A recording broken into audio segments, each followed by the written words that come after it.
Welcome back to the deep dive. Today, our mission is very specific, almost microscopic, you could say. I like that. We're digging into a single, really niche source.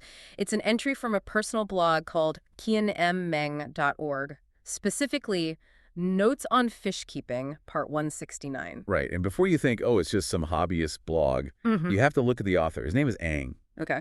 He calls himself an old software plumber. And his notes, they just jump all over the place. One minute it's Haskell programming. The next it's, growing some obscure culinary herb. So he's a polymath, a real deep thinker. Exactly. It's the mindset of someone who finds knowledge everywhere.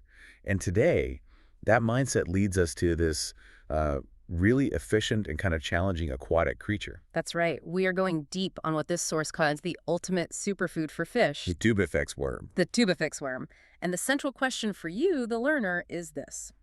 How can something so small, so overlooked, pack such a huge nutritional wallop? We're talking protein that can hit 60%. 60%. It's incredible. So how does it do that? And why isn't it, the standard food in every aquarium on the planet? Well, that's the perfect setup for a deep dive, isn't it? It's a classic story of biological efficiency versus, let's say, logistical reality. Okay, let's unpack this. We're going to pull out the facts on their bizarre colonial structure, how they survive in these crazy low oxygen places, and where that incredible protein punch really makes a difference. So let's start where the author, Ang, started, with that first kind of startling encounter. Oh, yeah. He was looking for high-protein live food for his fish, and he comes across what he calls a massive colony. And when you hear worm, you're probably picturing, a single earthworm wiggling around. Right. But what he saw was completely different. It was an unsettling sight from his description, a Tubifex colony. It doesn't look like a bunch of individual worms. What does it look like? He described it as looking like a single pulsating organism. Wow. Or even a strange undulating piece of meat. Just this one cohesive, dark red moving mass. And here's where the biology gets really, really interesting. Because that single pulsating thing, it's an illusion. It is. It's actually, and this is the key, thousands of tiny segmented worms tightly clumped together. All moving in unison. A lot of the time, most of them are actually buried in whatever they're living in. And you just see the ends waving in the water. Exactly. Just their feeding ends waving in the current. And that tight clumping, that massive group behavior, it's all tied to how and where they live. To their survival strategy. Right. If you want to get Tubifex, you have to get their environment. The blog notes that in the wild, you find them in places like drainage systems. Drainage systems, so not the cleanest places. Not at all. Places with a lot of organic decomposition. Which seems so counterintuitive. Why would a superfood come from a place like that? It's a classic case of specialization. Tubifex are masters of their environment because they are built to thrive where almost nothing else can. They do well in low oxygen, even anaerobic environments. They've adapted to use the tiny bit of oxygen available in stagnant, decaying water. Which lets them process all the gunk, the detritus that other animals can't touch because they'd suffocate. Precisely. They have zero competition for a massive food source. They found a niche where the food is endless, but the living conditions are basically fatal to everybody else. That is efficiency. It is. Now, the author, Ang, he made an interesting observation. He suspected the worms he bought weren't just scooped out of a ditch. Yes. He suspected the huge, clean-looking colony he got was probably farmed. And that's a really important distinction, isn't it? It's critical. It shows that the value of this protein is so high that people are cultivating it under controlled conditions. It's not just some random thing you find, it's a valuable commodity. Which is the perfect transition. We know what it is, this weird low oxygen colony. So now let's get to why we're even talking about it. Why does this creature get to be called a superfood? It all comes down to one number, really. It's pure quantitative efficiency. And this is the core piece of knowledge you should take away. Okay. The protein content of Tubifex worms is it's incredibly dense. We're talking between 50 and 60% of the worm's dry weight. 50 to 60%. Let's put that in context for a second. Your average, high-quality fish flake from a store, what's that, maybe 35, 45% protein? If you're lucky. Yeah. 60% is just a different category altogether. It's elite. It really is. Think about something like beef jerky, which people eat for protein.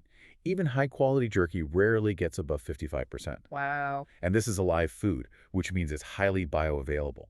The fish can use those building blocks for growth instead of just for digestion.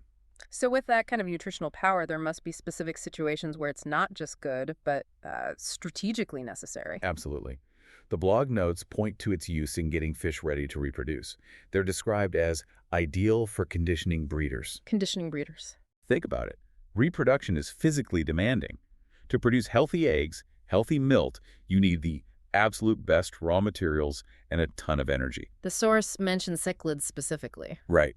And cichlids are famous for being great parents and prolific breeders, but that takes a huge toll on them. So if you're trying to get them to spawn, you feed them this high-octane diet, and it signals to their bodies that, okay, resources are abundant, it's safe to reproduce now. That's exactly it. That 60% protein ensures the adult fish are in peak physical shape. It shortens their recovery time after spawning, and it maximizes the number and viability of their eggs. So you're basically guaranteeing the adult is as healthy and productive as possible for that really high-stress event. You are. And the second key use the notes mention moves from the adults to the babies. It's also used for accelerating the growth of young fry. And this might be even more critical. When a tiny fish hatches, especially in an aquarium, speed is life. Right. Every day they're that small, they're vulnerable. So vulnerable. Protein is the scaffolding. It builds muscle, fins, bone, everything. Feeding them Tubifex gives them the material to grow incredibly fast. So it's not just about getting bigger. It's about getting to a size where the filter won't suck them up or other fish won't eat them. It's about beating the clock. Yes. If you look at the bigger picture, in aquaculture, Tubifex are this amazing strategic tool. A tool for efficiency. Total efficiency.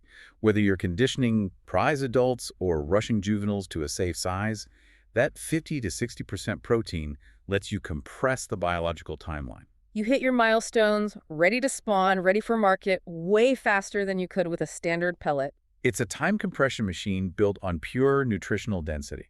Okay, so we have this biological marvel, a creature that thrives in filth but provides this incredible nutritional boost, which leads to the big question. I know where you're going with this. If they're so good, so powerful, why aren't they everywhere? Why isn't every pet store selling bags of farmed Tubifex? And that's where the tension in this whole story really comes out. Right. The logistical challenge is what stopped even a dedicated guy like Ang and his colleagues. He mentions it in the post, right? He does. He says they contemplated growing them on our own as a way to recycle food scraps. I mean, that sounds like the perfect system, a closed loop. You take food waste and turn it into this elite, high-protein live food. It's brilliant. It's the dream, environmentally and economically. So what was the deal breaker? Was it too hard? Too technical? No, not at all. The difficulty wasn't in the complexity of farming them. The reason they dropped the idea was purely about the physical reality of what these worms need. The very thing that makes them so successful in the wild. Is their greatest weakness commercially? Yes. Because they need sludge to thrive. They need sludge. And the process of cultivating them, of keeping them happy and feeding on waste in that low-oxygen sludge, well, it results in an unpleasant odor. And we're not talking about a little, fishy smell. No, we are talking about the deep, persistent, potent smell of concentrated decomposition. That is such a fascinating trade-off. It really is. We've established that this is one of the most efficient food sources you can get for fish. But to get that efficiency, you have to accept living with the smell of decay. The nutritional gain is massive, but the olfactory cost was just too high, even for these dedicated fish keepers. It just highlights this unavoidable truth about nature, doesn't it? It does. The Tubifex ecosystem depends on bacteria breaking things down without much oxygen. That process creates smelly chemical compounds. So it raises a question for you, listening. The source confirms they're an excellent live food source, but using them means you have to balance that nutritional gain against a really unpleasant reality. You have to manage the sludge and the smell, and that's a level of tolerance that, frankly, most people just don't have. The Tubifex worm.